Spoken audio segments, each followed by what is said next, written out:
Selamat pagi Amang Inang, mari kita berdoa. Tuhan, terima kasih atas penyertaan-Mu, berkatilah kami dalam perenungan ini. Amin. Firman Tuhan diambil dari 2 Tesalonika 3 ayat 13. Dan kamu, saudara-saudara, janganlah jemu-jemu berbuat apa yang baik. Saya pernah pergi ke satu bank. Ketika kita masuk, sapamnya menyambut kita dengan senyum. Dia menghantar kita ke tujuan. Bahkan ketika kita masih menunggu, dia menghampiri kita, bertanya apa ada yang bisa dibantu. Dan ketika kita selesai, di pintu keluar dia juga menyambut kita dengan senyum, dengan penuh kehangatan. Bayangkan, yang barangkali kita ketika di rumah, kita jarang melihat senyuman seperti itu, penuh kehangatan. Maka itu terasa sangat aneh, sangat janggal dalam hati, karena gak terbiasa. Tapi demikianlah pelayanan yang dilakukan oleh bank itu. Dan hari ini firman Tuhan menyampaikan sesuatu yang sangat menarik, yaitu mengajak kita untuk tidak jemu-jemu berbuat baik. Bagaimana? Kira-kira kalau kita sebagai sapam itu, apakah senyuman yang penuh kehangatan itu artinya dia tidak punya masalah? Artinya dia tidak punya beban? Tentu tidak. Dia punya itu, tapi secara etos kerja, aturan pekerjaan, dia harus menunjukkan rasa sukacita menyambut customer, nasabah yang datang. Terlebih kita, Amang Inang, sebagai orang yang percaya kepada Tuhan, Tuhan mengajarkan kita, mengingatkan kita, apapun yang terjadi, kita harus tetap melakukan yang baik dan benar, seturut dengan firman Tuhan. Apapun yang terjadi, bagaimanapun keadaan hati, pikiran, hubungan kita dengan sesama, tetap lakukan yang baik. Jangan ada istilah seperti dunia ini katakan, 1 kali, 2 kali, 3 kali kau sakiti aku, maka yang keempat kali saya tidak ada ampun lagi. Tidak. Firman Tuhan katakan tetap ada pengampunan, tetap ada penerimaan. Kita tetap menunjukkan yang baik. Kita mengasihi tanpa syarat. Nah, ini terdengar aneh karena manusia itu susah sekali menunjukkan kasihnya tanpa syarat. Biasanya ada maunya, ada udang di balik batu, ada hal yang ingin dia harapkan.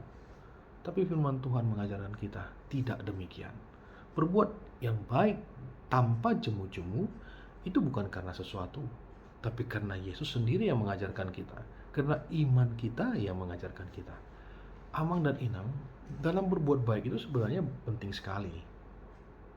Bukan hanya karena kita situasinya sedang baik, situasi sedang bagus, bukan. Termasuk kepada orang yang membenci kita, termasuk kepada orang yang menyakiti kita. Berbuat baik itu harus kita lakukan. Latihlah. Itu bukan pekerjaan satu malam, itu bukan sesuatu yang mudah, tapi kita harus latih.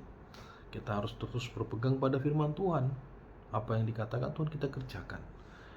Apa manfaatnya? Manfaatnya adalah menjauhkan hati kita dari ketidakdamaian. Menjauhkan kita dari pikiran-pikiran yang buruk, pikiran yang negatif. Dan yang paling penting, iblis tidak gampang menggoda kita, merusak kita. Tidak gampang.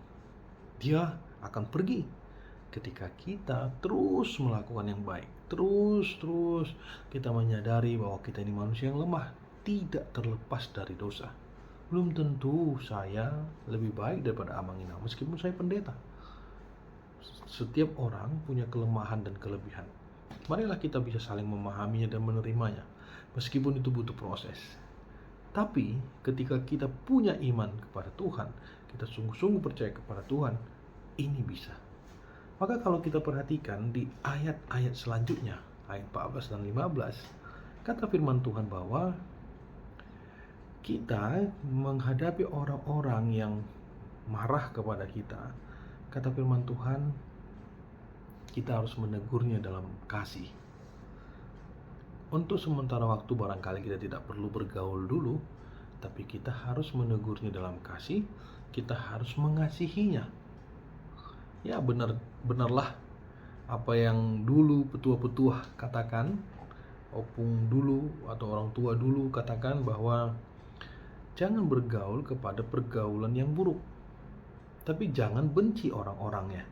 Kita tidak masuk dalam pergaulan itu, karena pergaulan yang buruk akan merusak kebiasaan yang baik. Firman Tuhan juga katakan itu. Jadi Amang dan Inang, kita ketika beriman punya hikmat, kita punya kemampuan untuk beradaptasi, untuk terus memancarkan sinar Kristus. Inilah hebatnya, inilah luar biasanya iman yang telah kita terima dari Tuhan, sehingga kita mampu apapun situasinya tetap berbuat baik. Tuhan memberkati kita dan teruslah berbuat baik. Amin. Kita berdoa. Tuhan, terima kasih untuk firman-Mu. Kami bersyukur Engkau mengingatkan kami untuk terus berbuat baik. Mampukan kami dan kuatkan kami melalui penyertaan Roh Kudus-Mu. Dalam nama anak-Mu Yesus Kristus kami berdoa. Amin.